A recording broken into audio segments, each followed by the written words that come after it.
no solo histórico, sino también conceptual de por qué es importante o en qué momento entramos nosotros a darle relevancia a todo este tema de la insolvencia. Hablamos un poco de cómo se generan las crisis, de que cómo la crisis es un momento que se da en todas las empresas. Hablamos de la distinción entre empresa, local, sociedad y establecimiento de comercio. Nunca pierdan de vista lo siguiente, porque es una situación que me la preguntan mucho y que yo también la pregunto mucho en los exámenes, y ustedes saben que a mí me gusta irles adelantando, dándoles tipsitos.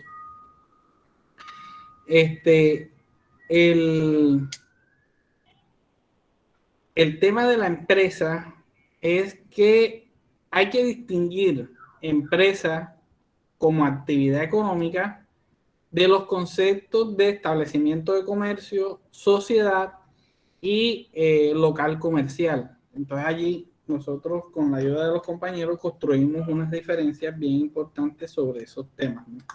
¿Qué tienen que tener claro ustedes? Que la empresa es una actividad comercial y la sociedad es una persona jurídica que surge con efecto de un contrato, que es el contrato de sociedad. Mientras que el establecimiento de comercio es un conjunto de bienes destinados a una actividad comercial propiamente dicha, ¿no? Y allí pues citábamos todos los artículos que tenían que ver con eso, en especial el artículo 25 del Código de Comercio, el 98, que son los básicos de empresa y sociedad.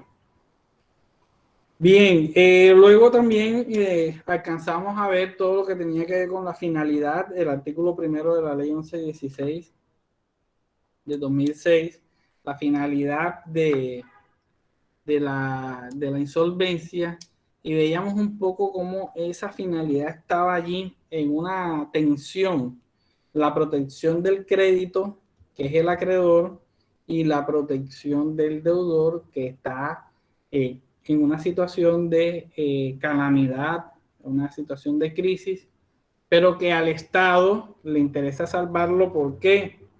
Porque es una unidad de explotación económica y fuente generadora de empleo.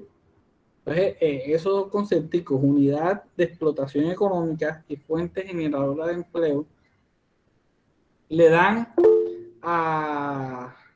al Estado, y sobre todo insertados en la ley 1116, constituyen pues los elementos fundamentales para entender por qué el Estado tiene el deber de proteger a la empresa, porque es una unidad de explotación económica y además es una fuente generadora de empleo, que si ustedes se van a la Constitución del 91, son pues uno de los principales elementos de la economía o de la Constitución económica.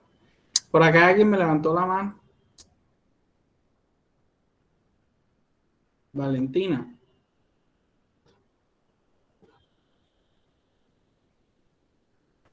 Dígame. Me levantaste la mano y vas a hacer una pregunta. No, eso fue para decirle mi nombre para de la lista. Ah, ya. Bueno, entonces, tengamos entonces en cuenta ese punto, ¿no? Finalidad, leamos nuevamente para que quede claro. El régimen judicial de insolvencia está regulado en la presente ley, tiene por objeto la protección del crédito. Cuando hablamos de protección del crédito, estamos hablando de un grupo de acreedores, ¿cierto? Crédito es igual a acreedor.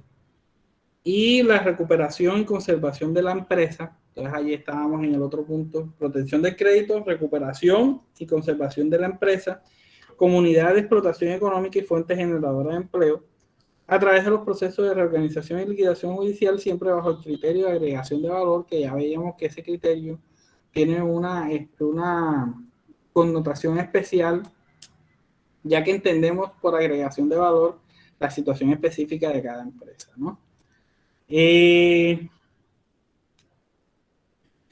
Cuando terminábamos de leer el artículo primero, decíamos que en esencia Y de ahí ya uno va entendiendo lo siguiente. El proceso de reorganización no es sino una situación donde los deudores o un deudor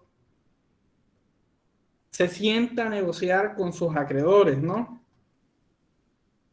Y decíamos algo muy importante para los que por primera vez vienen también, lo quiero repetir, la crisis empresarial a la que estamos haciendo referencia es una crisis económica. ¿Cierto? Entonces, ¿cuándo entra una empresa en crisis? Hombre, cuando tiene una situación de deudas. Usted tiene una crisis económica cuando tiene deudas y no las puede pagar.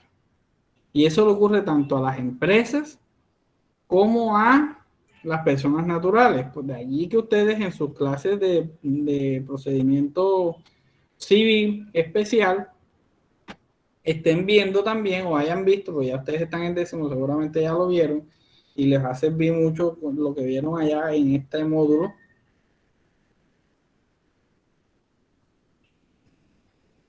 De un proceso que nos trajo el Código General de Proceso, que es el de insolvencia de persona natural. Estoy seguro que lo vieron, ¿cierto? Hoy vamos a tratar de establecer ya en ese ámbito de aplicación con esa finalidad cómo, a quién se le aplica este régimen de insolvencia. Entonces tenemos que tener en cuenta lo siguiente. ¿Y por qué yo en la clase pasada estuve bien necio con ese tema de que es una empresa y qué es una sociedad y tratar de distinguir eso? Porque ahora que revisemos el artículo, ya se conectó Basic. Segundo y tercero, nos vamos a dar cuenta que hay una situación especial que nos trae la ley 1116 y es que no le es aplicable a todo el mundo, ¿cierto? Entonces, el artículo segundo dice, estarán sometidas al régimen de insolvencia las personas naturales comerciantes y las jurídicas no excluidas de la aplicación del mismo, que realicen negocios permanentes en el territorio nacional de carácter privado o mixto. Asimismo, estarán sometidos al régimen de insolvencia las sucursales de sociedades extranjeras y los patrimonios autónomos afectos a la realización de actividades empresariales. El gobierno nacional establecerá los requisitos de admisión de dichos patrimonios autónomos al trámite de insolvencia a que se refiere la presente ley. Entonces, fíjense ustedes que el artículo segundo nos está dando unas categorías generales. Lo primero que me está diciendo es personas naturales, pero personas naturales con un apellido. Eso es cuál, personas naturales comerciantes. Entonces yo le pregunto, por ejemplo, a María de los Ángeles. María, ¿quién es un comerciante?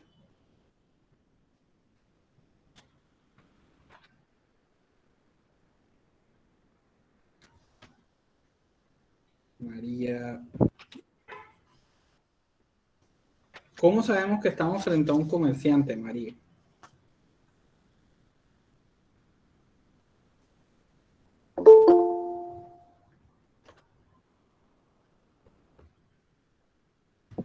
Profesor, ¿le puedo decir algo? Bueno, dime, Luis. Personas que habitualmente realizan actividades de comercio. Muy bien. Es lo que yo creo. Es que esa es la definición de comerciante. Si ustedes leen el artículo 10 del Código de Comercio, van a encontrar una palabrita que es la clave de distinguir cuando estamos frente a un comerciante, ¿cierto? Rodríguez, ¿verdad?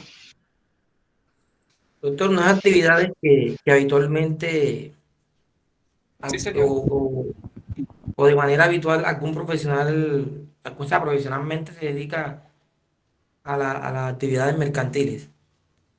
Fíjense ustedes en este caso, bien interesante, ¿no? El artículo 10 nos dice, no sé si Luis lo tiene por ahí a la mano o alguien que tenga el artículo 10 del Código de Comercio. Código de Comercio, ya se lo Búscalo para que veamos. Bueno, ¿Lo le tiene? leo, profe, le leo. Léalo para que veas. ¿Cuál es la palabra? Artículo 10. Calificación de los comerciantes.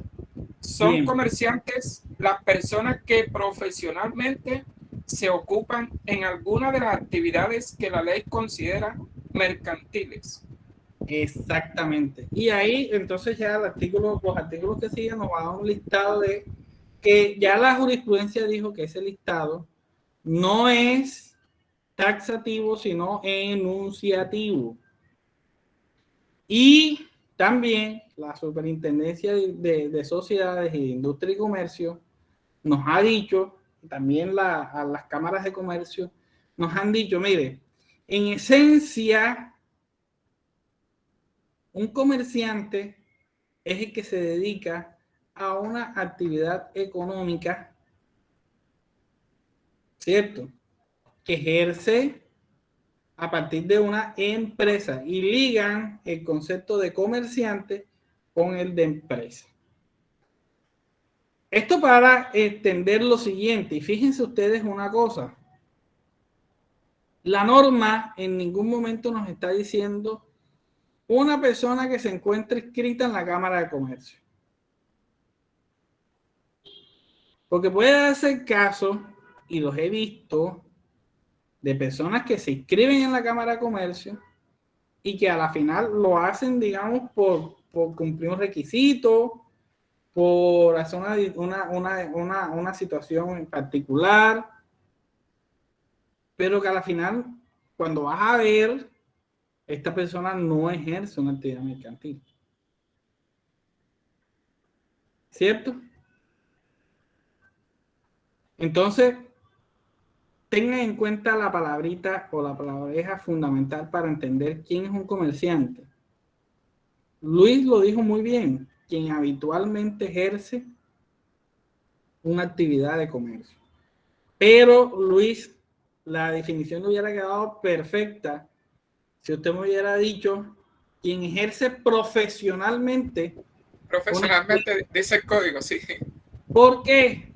Y es que esa palabreja, aunque ustedes saben que a mí no me gusta que nos aprendamos las cosas de memoria, porque yo sí creo que un abogado que sea de memoria, eso no es lo que nos va a definir.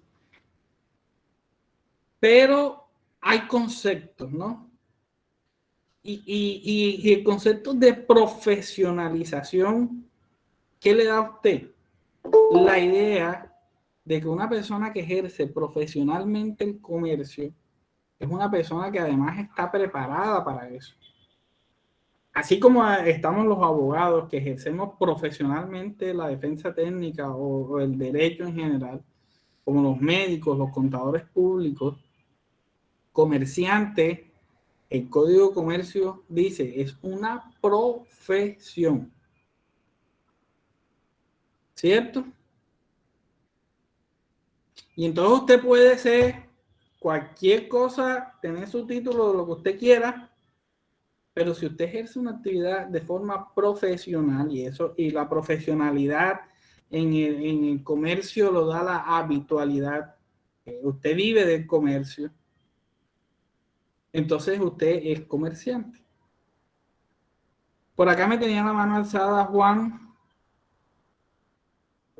Sí, doctor. Lo que pasa es que tenía errado el concepto, pero usted me lo aclaró porque yo pensaba que comerciante solamente era aquella persona natural o jurídica que era avalada por la Cámara de Comercio. Es que por eso quería hacer la claridad, porque sé Ok. que incluso mucha gente tiene esa idea. Y entonces, y qué bueno que usted me ha dicho también persona natural o jurídica, porque aquí vamos a ver que la misma norma nos dice, y las jurídicas no excluidas. Entonces ya sabemos que naturales, si yo quiero que una persona vaya a entrar al régimen de insolvencia, ustedes son los abogados, y le llega una persona natural, llega Pedro Pérez, y le dice, mire, yo estoy en una crisis espantosa. Le debo a Raimundo y todo el mundo. Mire, aquí está mi lista de deudas.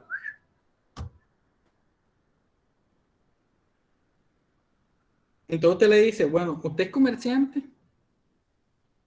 Él dice, bueno, yo sí soy comerciante porque yo tengo, por ponerle un ejemplo, yo tengo en mi casa una tienda. Y estos negocios, esto que yo tengo aquí, estas deudas que yo tengo son con los proveedores de la tienda. Entonces usted le va a preguntar, pero usted tiene la tienda esa inscrita como un establecimiento de comercio, o tiene la tienda con otra persona, tiene una sociedad con otra persona y ahí eso es lo que maneja la tienda. No, es una tienda de ahí, de la esquina de mi casa. Yo compro la gaseosa, las papitas, todo lo que venden en una tienda, el arroz, todo. ¿Y usted como persona natural está inscrita en la Cámara de Comercio? No, yo nunca he hecho eso, doctor. Yo siempre estoy, eso sale muy caro y a mí me han dicho que eso es para engañarlo a uno y todo lo que sea, lo que se inventa la gente de las cámaras de comercio y de todas esas cosas. Entonces, usted le dice, bueno.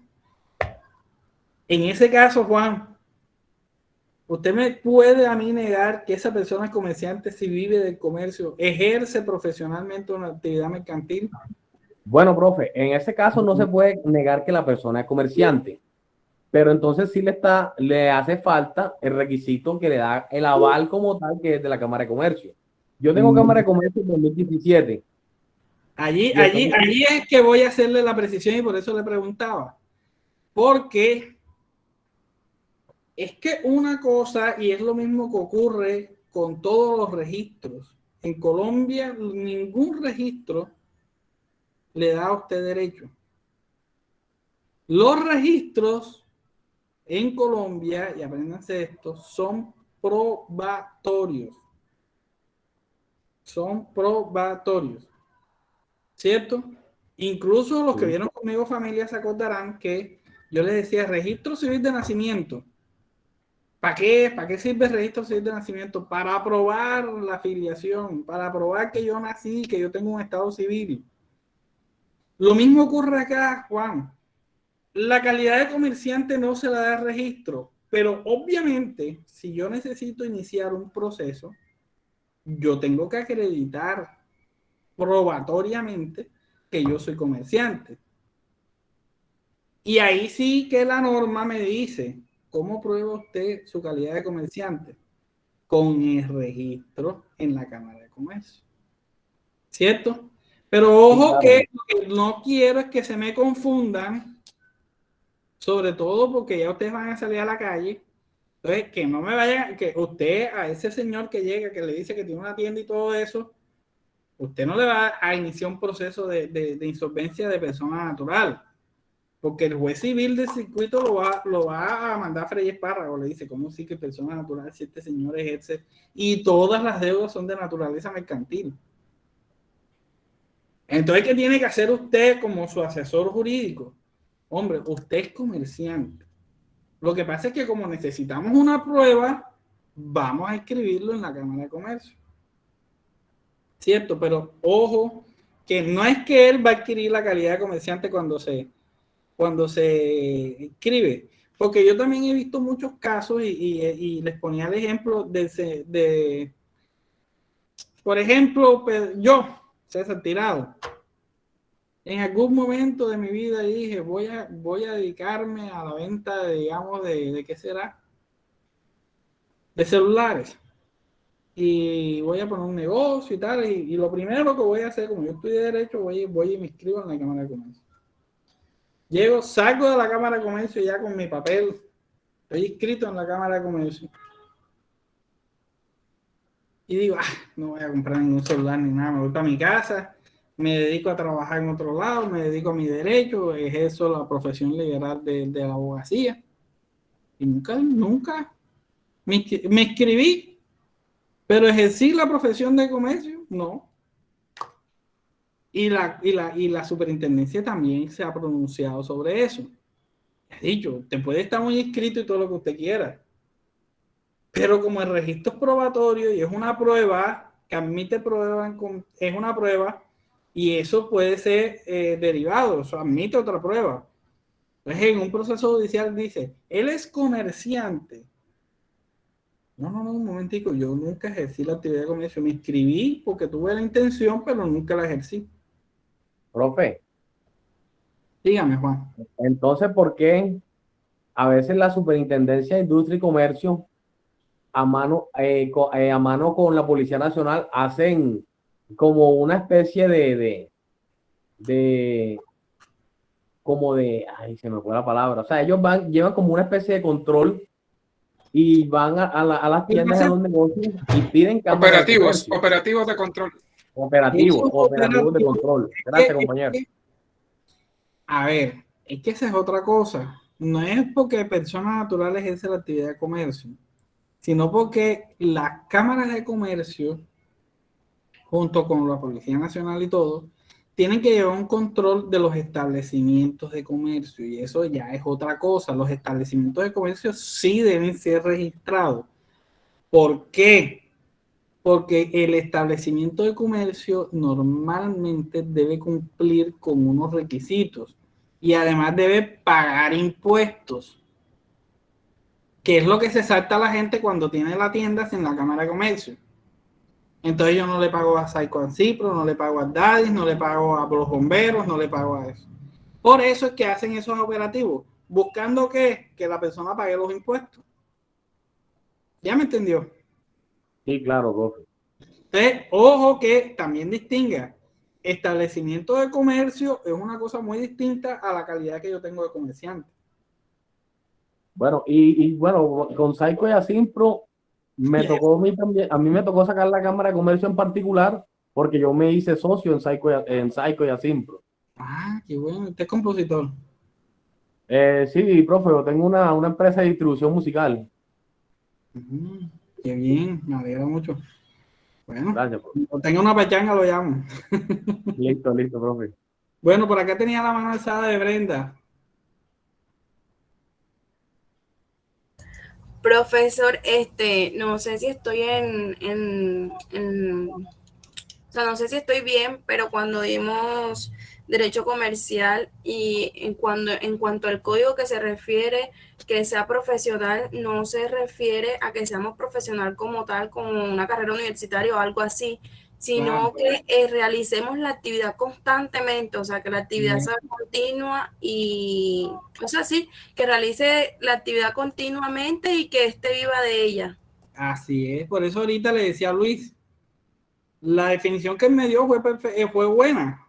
Fue muy buena porque él me dijo habitualmente, y yo ponía el ejemplo, pues que la profesionalización la daba, era el ejercicio del comercio, ¿no?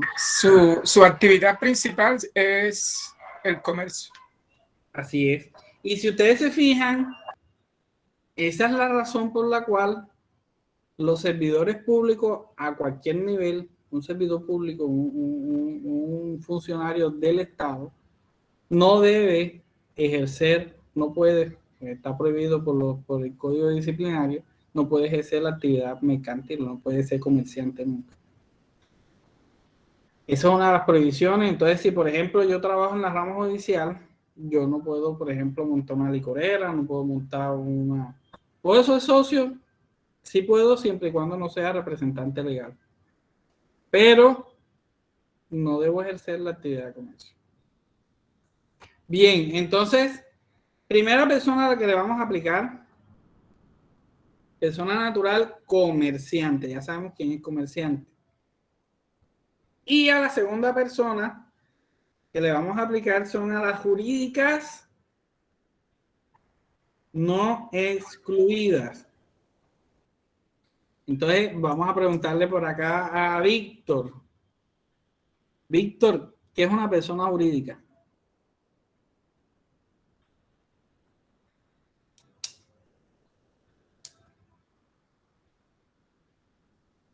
Víctor, está en silencio lo justo. No, profe, ya aquí estoy. Profe, pues una persona jurídica, esto aquí ya, bueno, como ya lo estaban comentando, cuenta con el registro y digamos que cumple con todos los parámetros que la ley pues tiene para ejercer la actividad a la que está dedicando. No. Ana Maris, que me levantó la mano. Profe, pues una persona jurídica es una organización de grupo de personas naturales. No, No necesariamente. que se organizan como empresa. Profe, es una institución que cuenta con deberes y derechos y obligaciones. Clase Es de una entidad ficticia debidamente. Vamos a la clase de persona. ¿Qué es una persona jurídica? Por ahí me dijeron una palabrita bien importante que es ficticia. Dianis. Sí, profesor, es una persona ficticia que contrae obligaciones y derechos y se constituye como empresa. Por ahí va la cosa, pero falta algo. ¿Quién tiene Profe, es eso? una persona ficticia debidamente acreditada, representada por una persona natural, a través de un representante legal. Más o menos, Carlos. Como dice el compañero, una persona jurídica es un ente ficticio que tiene como principal objetivo representar ante la ley una actividad económica, y ella tiene tanto derechos como obligaciones ante la ley y tiene personalidad propia y todo ello. Ingrid, léanos el artículo. Artículo 633 del Código Civil. Definición de persona jurídica. Se llama persona jurídica una persona ficticia capaz de ejercer derechos y contraer obligaciones civiles y de ser representada judicial y extrajudicialmente. Las personas jurídicas son de dos especies: corporaciones y fundaciones de beneficencia pública. Hay personas jurídicas que participan de uno y de otro carácter. Miren qué importante es uno irse de una vez al Código Civil, lo que nos decía Ingrid. Hay distintas clases de personas jurídicas. Entonces, tenemos el error de pensar que las personas jurídicas necesariamente son comerciantes o necesariamente se dedican a la actividad mercantil o empresarial.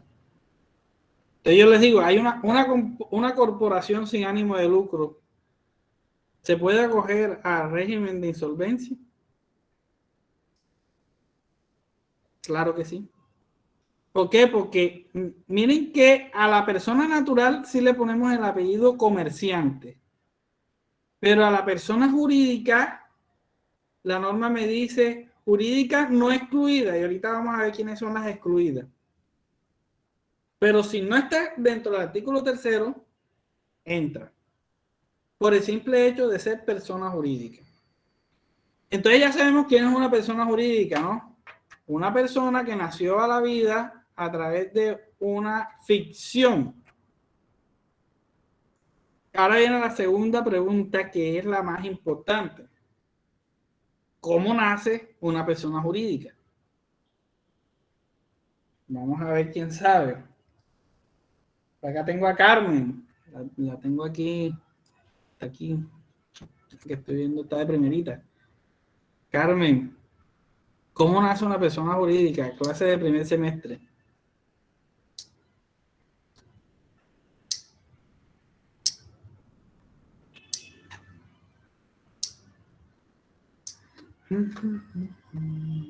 Bueno, aquí, Talía.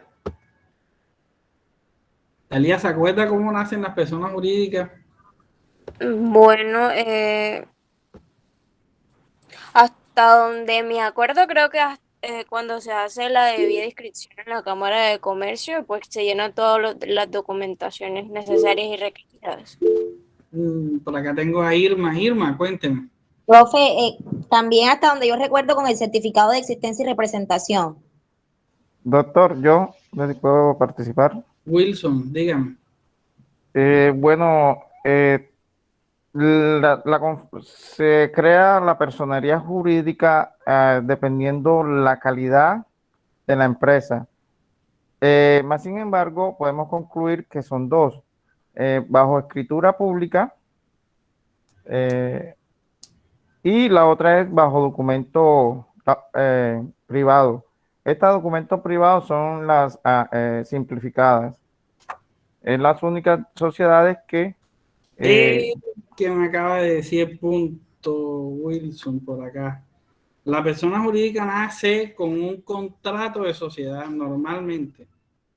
Pero hay contratos o hay asociaciones que no dan el efecto de la personería jurídica, ¿cierto? Entonces yo le digo, normalmente una sociedad, vamos a releer, porque ya lo leímos la semana pasada, el artículo 98 del Código de Comercio. Y mientras va alguien buscándome el artículo 98 del Código de Comercio, les voy diciendo lo siguiente. Van a ver en el artículo que dice que el contrato de sociedad... Creo que se lo leo. Sí, dele, Luis. Artículo 98.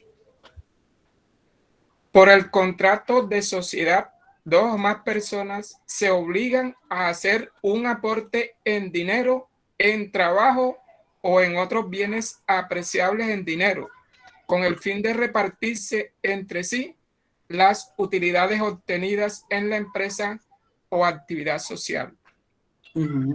La sociedad, una vez constituida legalmente, forma una persona jurídica distinta de los socios individualmente considerados. Ahí está.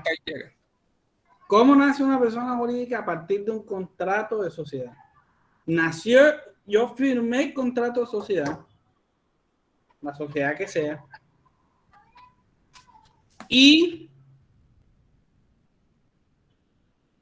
como un efecto de la ejecutoria de ese contrato de sociedad, nació a la vida jurídica una ficción, como lo llama el Código de Comercio, que es una persona jurídica, ¿cierto?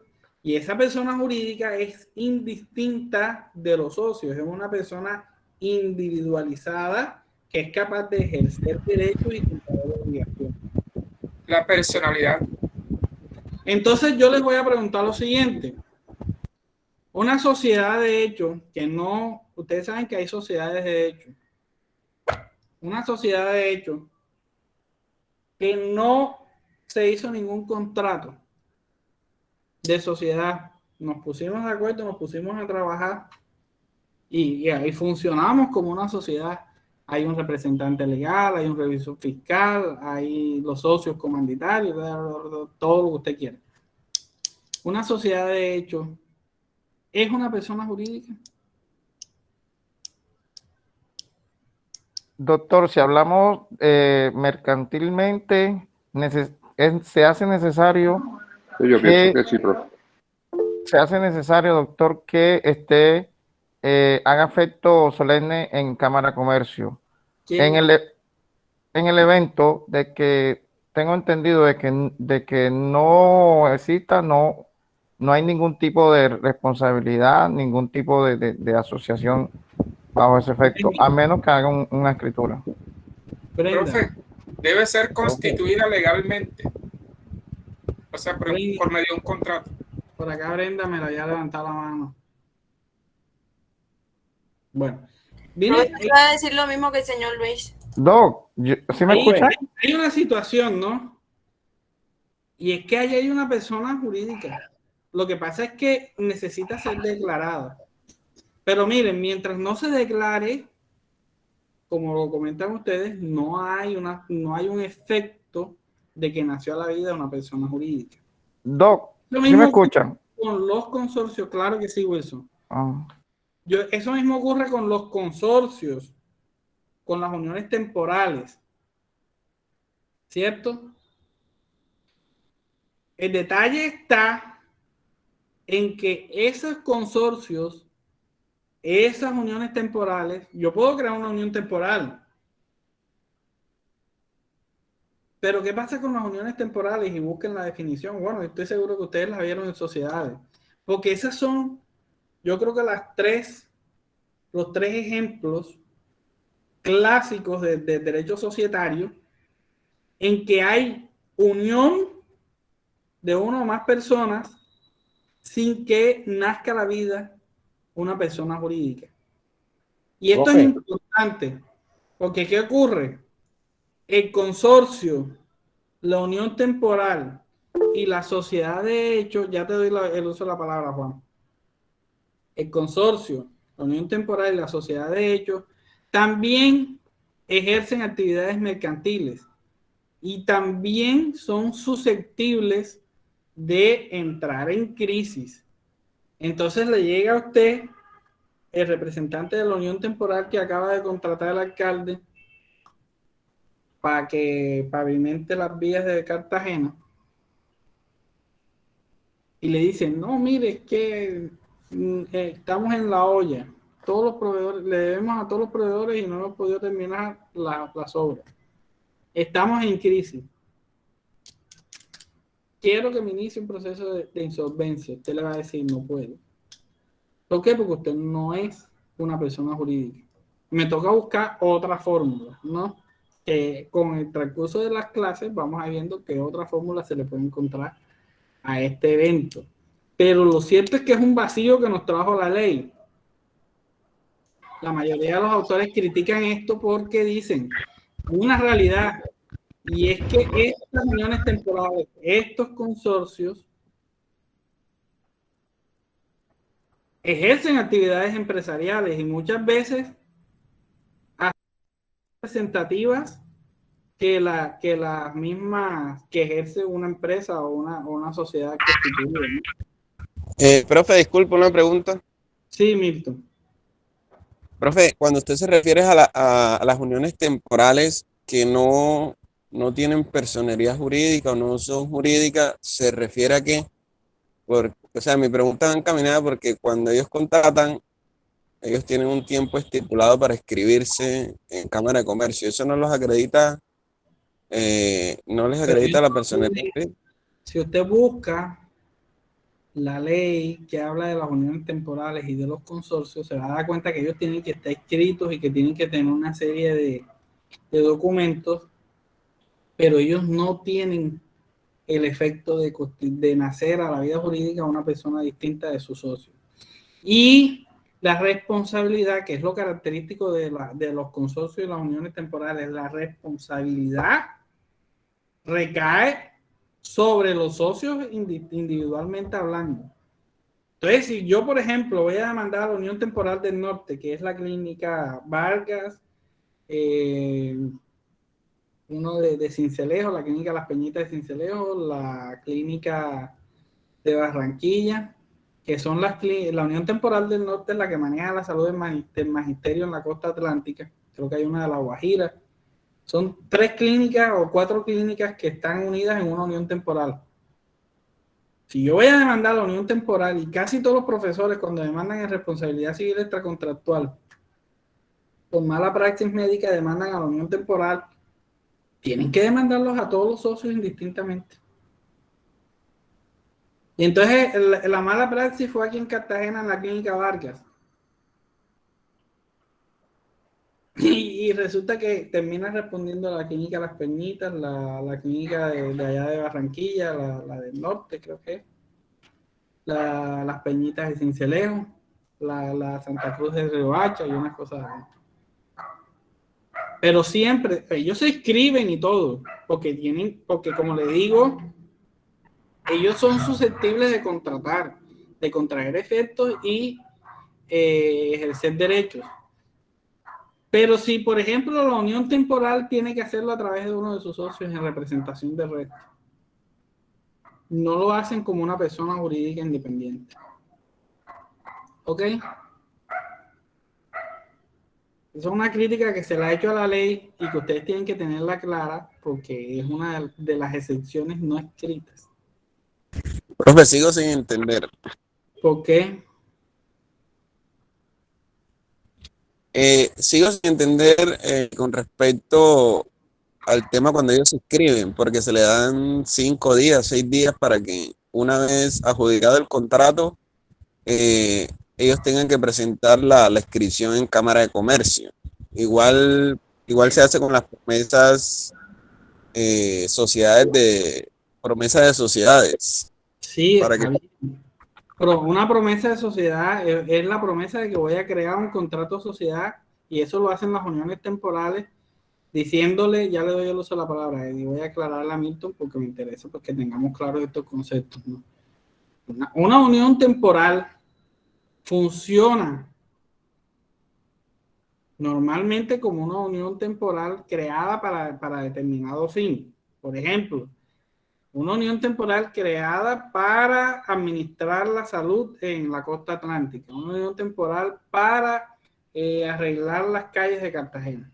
Entonces ahí van varias sociedades o varias personas naturales que se constituyen en una unión temporal, por eso su nombre lo dice, es temporal, es solamente para ejecutar algo, ¿cierto? Una vez se acabe el objeto de la unión, se disuelve ipso facto. Ellos ejercen derechos y pueden contraer obligaciones, pero nunca tienen como efecto el nacimiento de una persona jurídica, que era lo que decíamos de que cuando es una persona jurídica, hombre, cuando el mismo artículo 98 del Código de Comercio nos dice nació a la vida una persona distinta a sus socios. Yo ahorita le decía, yo en una persona natural o en una persona jurídica, yo demando a la persona jurídica. Clínica X, Sociedad Bavaria y compañía. ¿Cierto? La demando porque es una persona jurídica. Pero si voy a demandar, si la unión temporal es la demandada, no demando a la unión temporal X, porque ellos no tienen personería jurídica. Me toca demandar a los socios indistintamente, ¿cierto? Eso es lo que es la responsabilidad de las uniones temporales. Igual ocurre con los consorcios, ¿cierto? Pues funcionan como sociedad, pero no son una sociedad. Profe, la concesión también, las concesiones. Las concesiones, algunas operan, lo que pasa es que la concesión es un contrato atípico donde se cede un espacio o donde se cede una situación del Estado o de una persona jurídica, pero funcionan muchas veces como sociedad o pueden funcionar como uniones temporales o consorcios. Eddie. Profe, haciendo un aporte al tema de uniones temporales y consorcios, yo le para un poquito ahí para aclararle al compañero, no aclararle, sino haciendo un aporte. Quienes tienen registro ante Cámara de Comercio son las entidades o empresas que conforman la unión temporal. La unión temporal se hace mediante un documento privado, el cual no se registra ante Cámara de Comercio. Tú lo creas para X o Y contrato, simplemente colocas quién va a ser representante legal, colocas su grado de participación de cada una de las entidades que la conforman y colocas las responsabilidades de cada una. Cuando ya te adjudican el contrato, con ese documento, con el contrato como tal, tú vas ante la DIAN y allí te asignan un NIT. Con ese NIT ya tú tienes responsabilidades y demás porque el NIT es diferente a las dos empresas a las empresas que lo están conformando. Claro, es que para efectos tributarios tú vas a funcionar como una persona. Pero en la práctica, jurídicamente hablando, la unión temporal, los consorcios y las sociedades de hechos no son personas jurídicas. Irma. Por acá levantó la mano. Bueno. Sí, profe, la había levantado, pero el compañero con su aporte ya me dilucidó un poco la inquietud. Claro, es que ese es el cuento. Y por eso les digo que la crítica que se le hace a este artículo es ese. limitó a personas jurídicas fuera, siendo que la realidad es que hay unas situaciones que son lo que les estoy diciendo, y lógicamente ahorita Luis me hablaba de las concesiones. Las concesiones son contratos atípicos que pueden llegar a funcionar también como una persona, pero no lo son.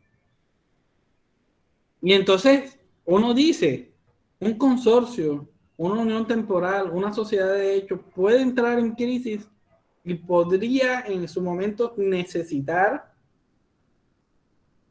de la ayuda de un proceso de reorganización, sí. Pero si a usted le llega a un representante o le llegan los 4 señores que representan la unión temporal y le dicen, mire, estamos en la quiebra, no podemos hacer nada, nos han ganado, estamos debiendo a Raimundo y todo el mundo, no pudimos concluir la obra que nos mandaron, no pudimos administrar lo que nos mandaron a administrar. Usted lo va a mandar por un proceso de reorganización, sería lo ideal, pero no le cabe la reorganización. Eso es lo que quiero hacerles ver, ¿cierto? También quiero hacerles ver, y ya lo dije, que es personas jurídicas indistintamente, no necesariamente agregándole el apellido de con ánimo de lucro o persona jurídica, empresa o nada. Si yo le pregunto, una persona jurídica, hablemos de una sociedad civil, que las sociedades civiles no tienen ánimo de lucro, ¿estaría susceptible al régimen de sociedad? Sí, claro. ¿Por qué? Porque es una persona jurídica, aunque no ejerza una actividad con ánimo de lucro, ¿cierto? Tiene que ejercer ¿qué? Una actividad empresarial. Y ya habíamos hablado de que la empresa era una actividad económica no necesariamente con ánimo de lucro, sino que podía ser con o sin ánimo de lucro. Poníamos el ejemplo de las universidades, de los colegios, que algunos son sin ánimo de lucro y pues, ejercen una actividad empresarial. Allí también van a entrar unas situaciones que ustedes saben que en sociedades, estoy seguro que lo vieron, las empresas unipersonales. Esas sí que, aunque se trate de una sola persona y no son contratos de sociedad, sí nace a la vida jurídica una empresa unipersonal, sí nace a la vida jurídica una persona jurídica. La ley 222 del 95. ¿Cierto? Empresas unipersonales, EU. Y ojo con eso, que no son sociedades unipersonales, porque la empresa unipersonal no es una sociedad, es una situación jurídica creada especialmente por la norma 222 del 95. Y se los digo, ojo con eso, porque échenle una repasada a todo el tema de sociedades. Porque acá lo vamos a estar machacando. Y si me pongo a explicarle sociedad por sociedad, transformamos el curso de procedimiento mercantil a sociedad. Entonces, echarle una repasadita a eso, simplemente verificar cuáles son las sociedades, los tipos societarios, cómo se conforman, cuáles son unipersonales y cuándo estamos frente a una empresa unipersonal, cuándo no. Eso no es mayor cosa, ¿cierto? Segundo punto de las personas o empresas o sucursales extranjeras a las que a las personas que son aplicables. Antes de hablar de las sucursales extranjeras, ¿alguien tiene alguna pregunta, duda, inquietud sobre la primera parte, que son personas naturales no comerciantes y personas jurídicas no excluidas?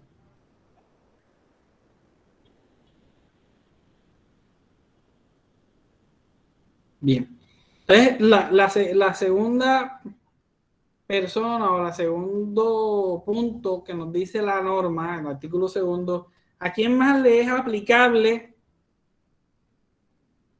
el régimen de insolvencia? Hombre, a las sucursales de sociedades extranjeras. Y Enseguida se me viene a la mente cuando me habla de sucursales extranjeras. Lo primero es entender el concepto de sucursal. Sucursal es una filial, una dependencia de una matriz. Y como digo extranjera, quiere decir que su matriz está en el exterior, o sea, por fuera del territorio colombiano. Y ojo que lo que voy a decirles es claro. No estoy hablando de un contrato de franquicia. Porque cuando a mí me franquicia, por ejemplo, Arcos Dorados franquicia McDonald's, no puedo decir que el restaurante que queda en Boca Grande o el restaurante que queda en Los Ejecutivos son sucursales extranjeras de McDonald's. Esos dos restaurantes son franquicias independientes. ¿De qué? De una empresa colombiana que se llama Arcos Dorados, que franquició a McDonald's.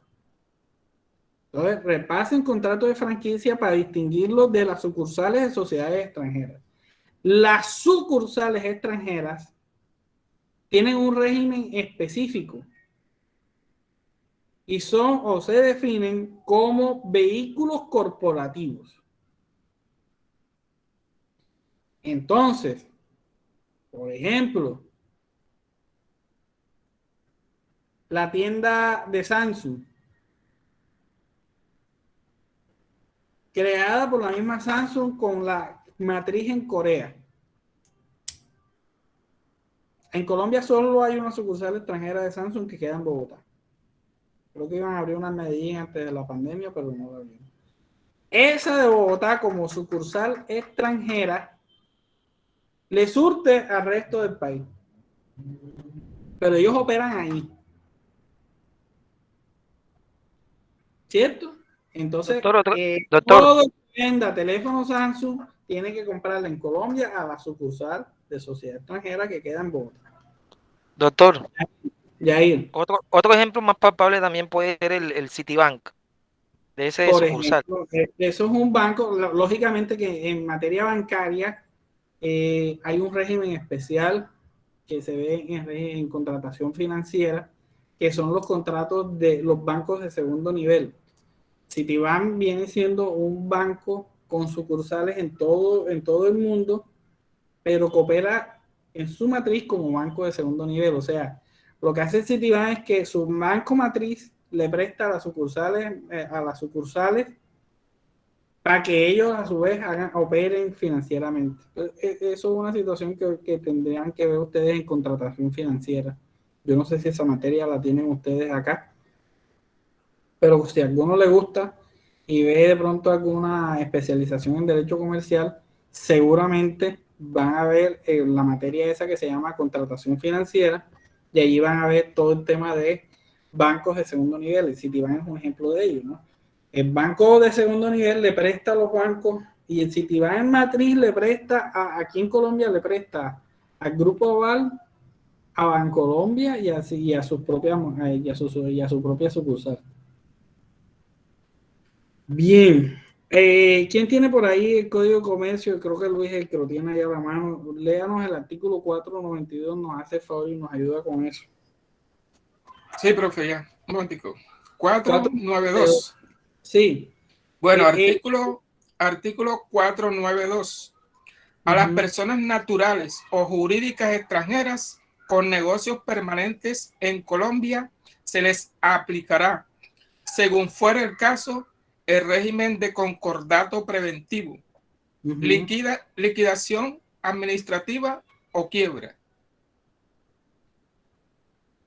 Miren lo que nos dice el 492, y si usted lo lee en su contexto, se dará cuenta que está en el capítulo de establecimiento de comercio. Sí, señor. Entonces, la primera gran idea que tenemos es: ¿cuál es el régimen de una sucursal extranjera?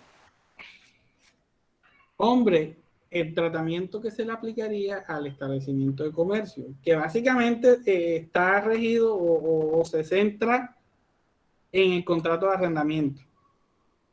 Ya esto, yo me imagino que ya eso ustedes lo vieron hasta la saciedad. Me imagino que el profesor de comercial los habrá torturado con el establecimiento de comercio. Entonces, y con el contrato de arrendamiento comercial. Entonces, ojo con esto. Primera gran idea, sucursal extranjera. ¿Qué régimen le voy a aplicar? Establecimiento de comercio, ¿cierto? Segunda gran idea, como yo identifico o le doy un tratamiento a la sucursal extranjera, de sociedad extranjera, de establecimiento de comercio, la misma norma tiene que decir, un establecimiento colombiano, un establecimiento de comercio colombiano, ¿le puedo aplicar el régimen de insolvencia? No. ¿Por qué? Porque no está dentro de los que me dice la norma que se los puedo aplicar. No es una persona jurídica, no es una persona natural comerciante. El establecimiento de comercio es un conjunto de bienes, ¿cierto? Pero la norma dice, pero si es una sucursal de sociedad extranjera, sí le puedo aplicar concordato, liquidación y todo eso, que ya eso quedó derogado, y ahora hablamos de la ley 1116 de 2006, ¿cierto? Entonces, no se les olvide, sucursales extranjeras son vehículos corporativos. Y ahora me van a preguntar, porque sé que lo van a hacer. Profe, y entonces, si la sucursal extranjera tiene un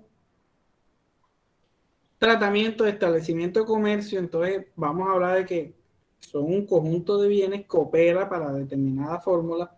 ¿A quién vinculo en un proceso de responsabilidad o en un proceso de reorganización? ¿Al extranjero o al delegado en Colombia? La superintendencia ya aclaró y dilucidó ese punto y nos dijo, hombre, mire, inicialmente llame al delegado que tiene su poder especialmente conferido para representar la sucursal extranjera. Si no hay delegado o el delegado manifiesta un impedimento, le toca llamar y vincular al representante de la matriz en la sociedad extranjera. Eso es fácil, no tiene ningún pierde. Y por último, patrimonios autónomos afectos a actividades empresariales reglamentados por parte del gobierno nacional. Aquí les voy a decir algo, anótenlo, saquen su hojita por ahí y anótenlo. Y busquen, no para ahora, sino para de pronto la clase que viene o para el examen, tenganlo presente. Decreto 1074 del 2015. Decreto 1074 del 2015.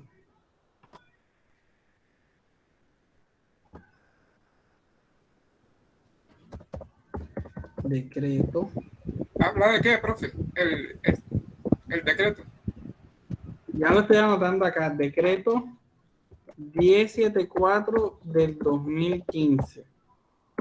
Artículo, y ojo con este articulado que es complejito, 2.2.12.1. Profe, ¿repita o está escribiendo en el chat? Lo estoy escribiendo aquí en el chat.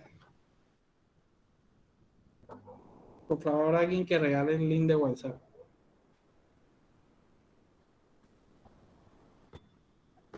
Bien. Entonces, fíjense, ese decreto y ese artículo y los 3 o 4 que siguen ahí, léanlos. Porque allí van a encontrar cuáles son los patrimonios autónomos afectos a actividades empresariales. Entonces, vamos a dar una idea general. ¿Qué es un patrimonio autónomo? ¿Quién sabe?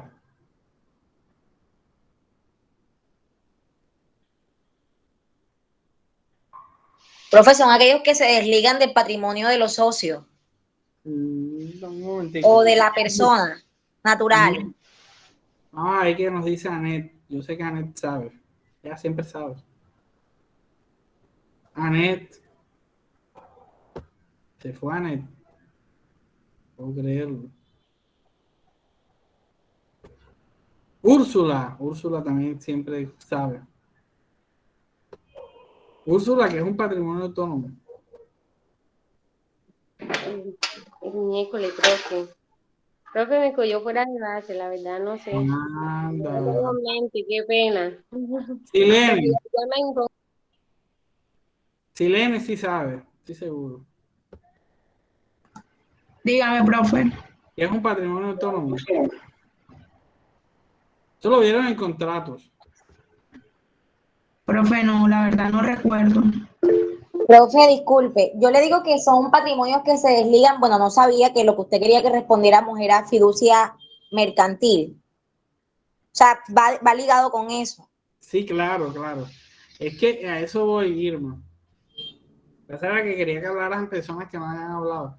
Pero es esto, el patrimonio autónomo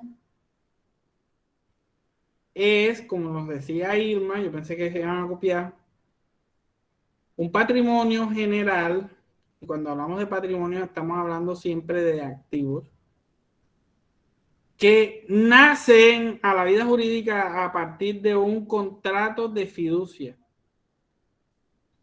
Para efectos de la materia, la fiducia siempre va a ser ¿qué? Fiducia mercantil. Y entonces hay que buscar código de comercio, la parte que dice fiducia mercantil. Contrato de fiducia mercantil. ¿Cierto? Allí Víctor nos lo regaló. No lo vamos a analizar porque eso nos ponemos a hablar de fiducia mercantil y no salimos hoy de acá. Les queda de tarea a ustedes. Lo importante es que tienen que tener en cuenta, patrimonio autónomo, ¿le puedo aplicar el régimen de insolvencia? Claro que sí. ¿Y cómo se lo aplicamos? ¿Al contratante fideicomitente o se lo aplicamos a qué? Y ojo que el patrimonio autónomo tampoco es una persona jurídica. El patrimonio autónomo funciona como una universalidad que desliga el tema de los patrimonios individuales del fideicomitente y que le pone un representante que normalmente es el fiduciante.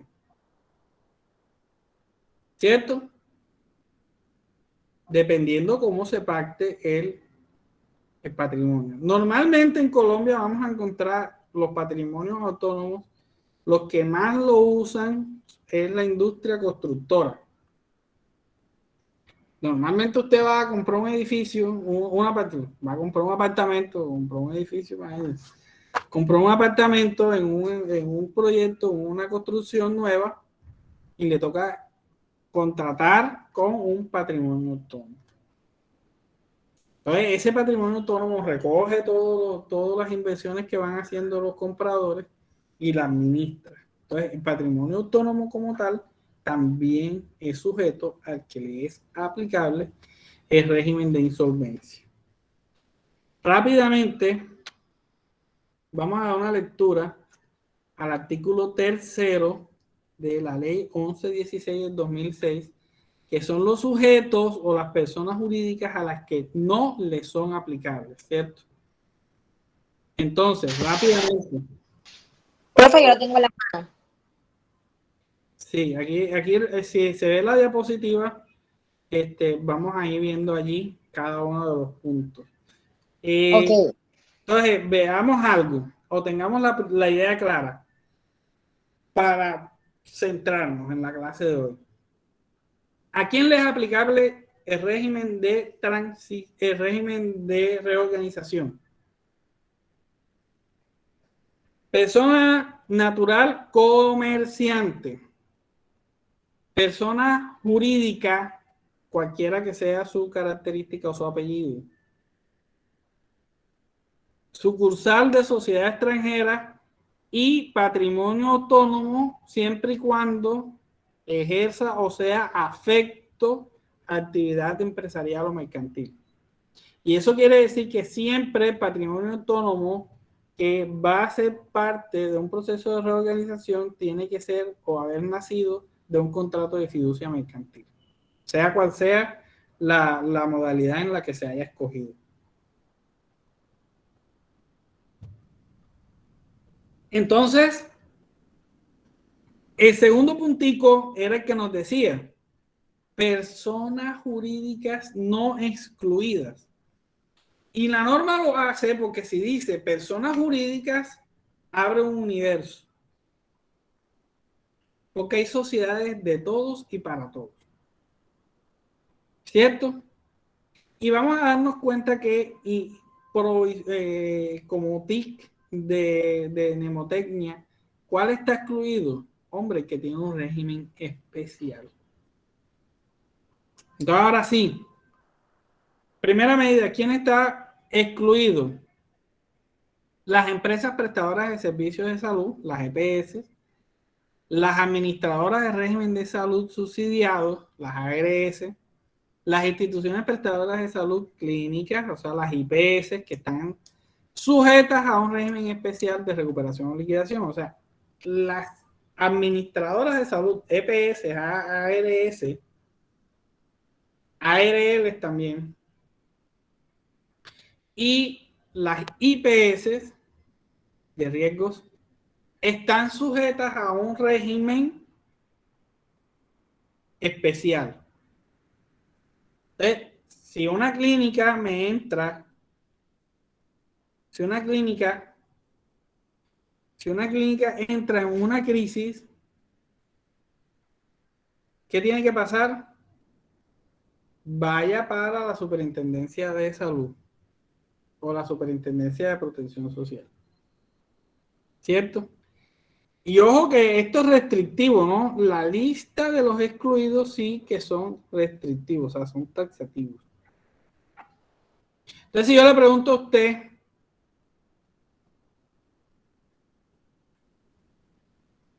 una empresa como Colsanitas, que es una empresa de medicina prepagada, ¿estaría excluida sí o no?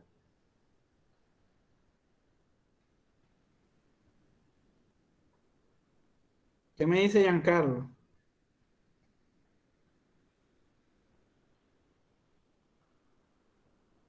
Diga, profe. Según el primer punto que estamos viendo de personas excluidas, lo estamos viendo rápidamente. Yo le pregunto, Colsanitas, empresa de medicina prepagada, ¿está excluida? Sí, claro, porque como vemos en el artículo 3, en el primer intento, dice, empresas prestadoras de servicios de salud, automáticamente tendrían que irse para...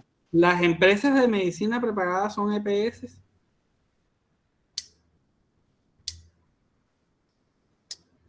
O sea, no entrarían las IPS, doctor. La prepagada no es una IPS. La prepagada Doctor, no entraría. Claro que no. Entonces, por eso usted ve... esto es un servicio adicional. Eso es un servicio adicional. Adicional. Las EPS se transformaron con el tiempo y hoy en día, por ejemplo, Comeva, Colsanitas, tienen bancos, medicina prepagada, que son servicios de salud adicionales, privados, te paga preferenciales, digámoslo sí. Claro, preferenciales. Pero eso ya es individual. Eso no hace parte de la salud en Colombia. Y el régimen de la medicina prepagada es de medicina privada. Bien, entonces, ojo con esos detallitos. Bolsas de valores y agropecuarias. Empresas o entidades vigiladas por la Superintendencia Financiera, excepto los emisores de valores. Interbolsa era un emisor de valor. Y por eso Interbolsa le aplicaron régimen de reorganización.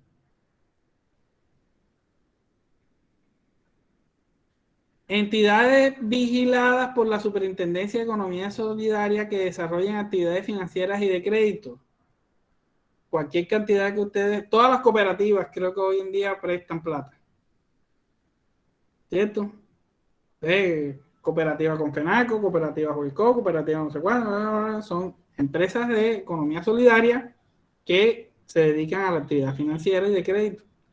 Además que esas tienen una cosita que es que no les aplican las tasas financieras, o bueno, no les estaban aplicando hasta el 2017, y esa gente prestaba a unos intereses bien crueles. Le prestaban a los pensionados, le prestaban al empleado, así estuviera reportando este crédito, pero unas tasas de usura fuertes. Afortunadamente ya eso lo regularon y ya no hacen esa usura. Pero bueno, era un comentario ahí. Las sociedades de capital público, las empresas industriales y comerciales del Estado. Entonces ya ustedes saben ahí, cualquier empresa pública, ¿cuál ley le vamos a aplicar? La ley 50 del 90, que seguramente ustedes vieron en derecho administrativo.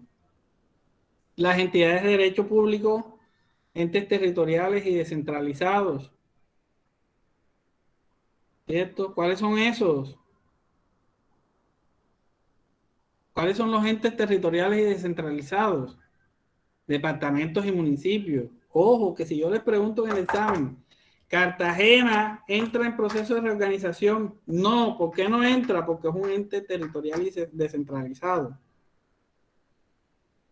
Las empresas de servicios públicos domiciliarios, siempre estén pendientes del apellido. Empresas de servicio público domiciliario. O sea, profe, que internet y demás, sí, los que prestan servicio de internet, porque no son públicos domiciliarios. Lo acaban de volver domiciliario. Domiciliario del internet. Lo acaban de volver domiciliario, pero por ejemplo, yo le digo una empresa de transporte público. Transneco o Veitrans. ¿Es una empresa de servicio público? Claro que sí, porque el transporte es un servicio público, pero es domiciliario. No es domiciliario, así que no. Domiciliario. Entonces, ojo con eso, porque ahí es donde están las cascaritas en el examen. Y en la vida. Que si le llega el presidente de Veitrans a la oficina, no le van a decir, no, es que hay que llevarla a la Superintendencia de Economía Solidaria o a la Superintendencia de Servicios Públicos. Y dura un año para que le diga a la Superintendencia de Servicios Públicos que tiene que ir al régimen de insolvencia de la ley 1116. Hace perder tiempo al cliente y hace perder mucha plata también. Porque si llega a su oficina con una crisis es porque la tiene que resolver ya. Ojo con eso. Servicios públicos domiciliarios.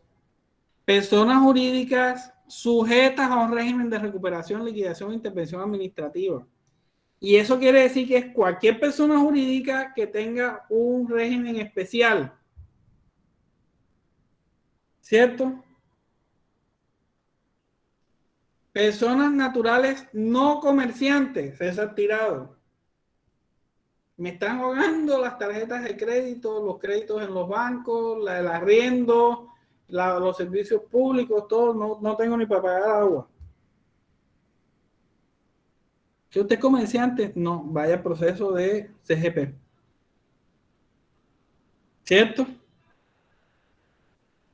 Y finalmente, en el parágrafo, no está en la diapositiva, pero sí en el parágrafo, dice el parágrafo, las empresas desarrolladas mediante contratos que no tengan como efecto la personificación jurídica, salvo los patrimonios autónomos que desarrollen actividades empresariales que no pueden ser objeto de proceso de insolvencia en forma separada o independiente de sus respectivos deudores. Profe, ahí sí entraría entonces los consorcios, unidades temporales. Exactamente.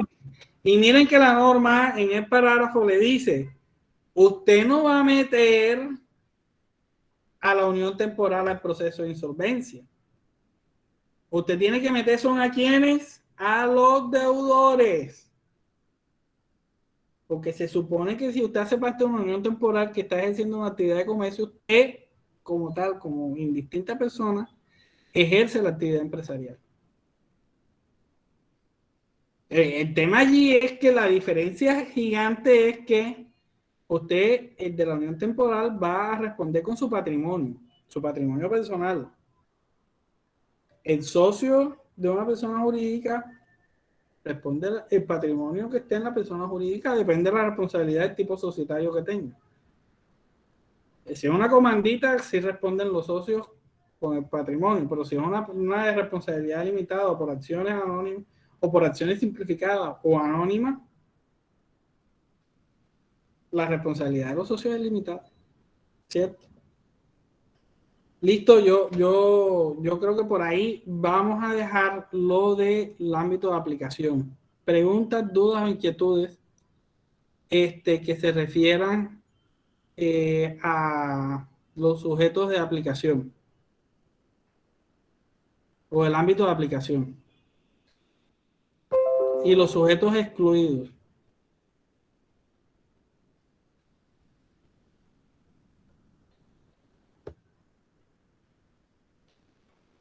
Bien, entonces vamos a continuar con los principios, ¿cierto?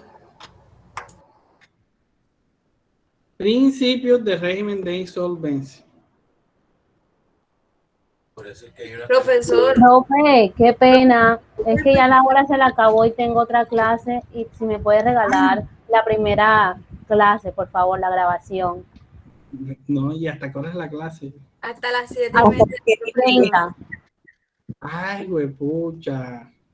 Me cago, no. Vamos a hacer. Oye, yo pensaba que la clase era hasta las 9. Casi lo tengo aquí hasta las 9 de la noche. Va, profe, 4 horas con usted. No, o sea, no porque no por lo mal, porque nunca se ha dado que son 4 horas seguidas con un docente. No, yo pensé que era hasta las 8:30, la verdad. Es que en civil sí la tenemos 3 horas seguidas, quizás fue por eso. Sí, de pronto yo ahí, error de cálculo.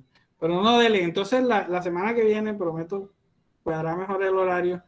Y vamos con los principios y creo que terminamos todas las generalidades y empezamos con el proceso de insolvencia. Vamos a meterle el acelerador porque son solo 2 horas diarias semanales. Mañana, no, el miércoles les mando el link de YouTube donde están todas las clases, ¿ok?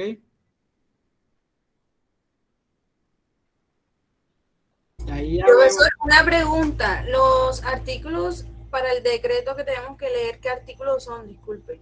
No, yo les voy a mandar las diapositivas y les voy a mandar un documento sobre los principios para que lo vayan teniendo por ahí. Los que quieran o estén interesados. Profe, es que todos no estamos en el grupo de WhatsApp. Eso, Melaine. ¿Tiene mi teléfono?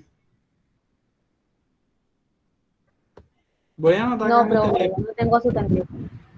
316-536-0320. Me escriben allí y yo con el mayor de los gustos les mando el link del grupo de WhatsApp o lo incluyo en el grupo de WhatsApp. ¿Ok? Bueno, profe, gracias por la clase. Tengo que entrar a otra. Chao. ¿De qué tiene Doctor, el decreto que no terminó, ¿De qué? que estaba diciendo y pero que el que quiera, está hablando sobre el decreto y después dijo, pero que el que quiera, no sé si le iba a mandar el decreto o algo así. Sí, yo les mando la información al grupo de WhatsApp. Voy a esperar que se unan los que faltan. Por ahí ya les puse mi teléfono. ¿De qué tienen clase ahora? Disculpen, solo por saber. Título y valores. ¿Y quién lo dicta? El profesor Bello, pero aún no ha llegado. Me lo saludan. Doctor, para la falta en la lista. No te preocupes, Wilson, yo ya te anoté. Perfecto, Bueno, gracias. buenas noches. Buenas noches, que estén bien. Le dicen al profesor Bello que qué pena que yo estaba de Palomar y pensaba que la hora. Buenas noches, profesor. Gracias, doctor. Buenas noches. Bien, chao. Profesor, una pregunta. Dime, Eva. Lo que pasa es que yo por inconvenientes de accesibilidad al link apenas esta es mi primera clase. No sé si ya llamó a lista o No te ya escuché preocupes. por ahí todas las clases grabadas. Sí, las voy a mandar el miércoles. Es que no he tenido tiempo de subirlas. Ya las tengo, pero me toca borrarlas del semestre pasado y subirlas nuevas. Ok, perfecto, muchas gracias. Aquí en el chat dejé mi número de teléfono. Ya ustedes saben cómo se maneja conmigo el teléfono. Entonces me escribe y con el mayor de los gustos le mando el link del grupo de WhatsApp. Gracias. Ok, que estén bien. Chao.